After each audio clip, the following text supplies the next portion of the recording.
بسم الله الرحمن الرحيم. الحمد لله رب العالمين، والصلاة والسلام على رسوله الأمين وعلى آله وصحبه أجمعين. أما بعد، إلى أبناء الشعب السوري الأبي، أقف أمامكم اليوم بقلب ملئه الأمل والعزيمة، موجها كلمتي إلى كل السوريين والسوريات، إلى من يعيشون في مخيمات التهجير، إلى النازحين واللاجئين، إلى الجرحى والمصابين، إلى عائلات الشهداء والمفقودين، إلى الناشطين الثوار الذين كرسوا حياتهم للنضال من أجل سوريا الحرة.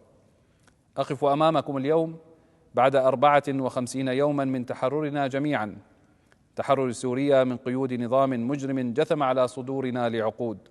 54 يوما مرت على زوال 54 عاما من أحلك أشكال الحكم الاستبدادي في العالم أجمع.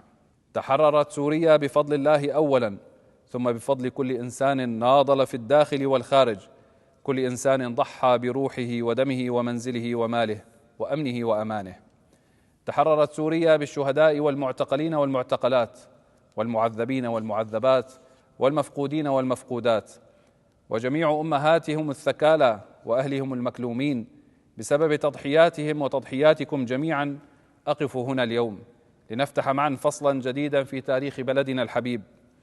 انطلق هذا النصر من حناجر المتظاهرين وهتافات المحتجين في الساحات والميادين، انطلق من أنامل حمزة الخطيب وأهازيج المظاهرات وآهات المعتقلين والمعذبين في أقمية تدمر وصيدنايا وفرع فلسطين، واستمر بتضحيات الثوار الذين حرروا أرض سوريا رغم سنوات من عذابات الصواريخ والبراميل والكيماوي، فلم ينثنوا ولم ينكسروا.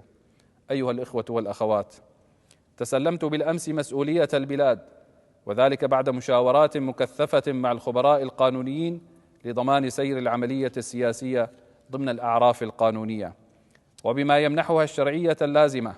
ومن هنا أخاطبكم اليوم بصفتي رئيسا لسوريا في هذه الفترة المصيرية، سائلا الله أن يوفقنا جميعا للنهوض بوطننا وتجاوز التحديات التي نواجهها، ولن يكون ذلك إلا بتكاتف الجميع شعبا وقيادة. أحدثكم اليوم لا كحاكم بل كخادم لوطننا الجريح، ساعيا بكل ما أوتيت من قوة وإرادة لتحقيق وحدة سوريا ونهضتها، مستصحبين جميعا أن هذه مرحلة انتقالية، وهي جزء من عملية سياسية تتطلب مشاركة حقيقية لكل السوريين والسوريات في الداخل والخارج لبناء مستقبلهم بحرية وكرامة دون إقصاء أو تهميش. وسنعمل على تشكيل حكومة انتقالية شاملة تعبر عن تنوع سوريا برجالها ونسائها وشبابها، وتتولى العمل على بناء مؤسسات سوريا الجديدة حتى نصل إلى مرحلة انتخابات حرة نزيهة. واستنادا لتفويضي بمهامي الحالية وقرار حل مجلس الشعب، فإنني سأعلن عن لجنة تحضيرية لاختيار مجلس تشريعي مصغر يملأ هذا الفراغ في المرحلة الانتقالية. وسنعلن في الأيام القادمة عن اللجنة التحضيرية لمؤتمر الحوار الوطني، والذي سيكون منصة مباشرة للمداولات والمشاورات واستماع مختلف وجهات النظر حول برنامجنا السياسي القادم. وبعد إتمام هذه الخطوات سنعلن عن الإعلان الدستوري ليكون المرجع القانوني للمرحلة الانتقالية.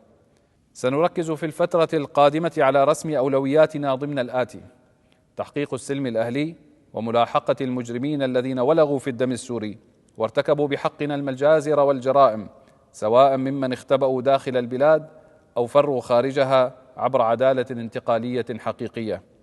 إتمام وحدة الأراضي السورية، كل سوريا، وفرض سيادتها تحت سلطة واحدة وعلى أرض واحدة، وبناء مؤسسات قوية للدولة تقوم على الكفاءة والعدل، لا فساد فيها ولا محسوبية ولا رشاوى، وإرساء دعائم اقتصاد قوي يعيد لسوريا مكانتها الإقليمية والدولية، ويوفر فرص عمل حقيقية كريمة لتحسين الظروف المعيشية واستعادة الخدمات الأساسية المفقودة. يا أبناء سوريا الحرة، إن بناء الوطن مسؤوليتنا جميعا، وهذه دعوة لجميع السوريين للمشاركة في بناء وطن جديد يحكم فيه بالعدل والشورى.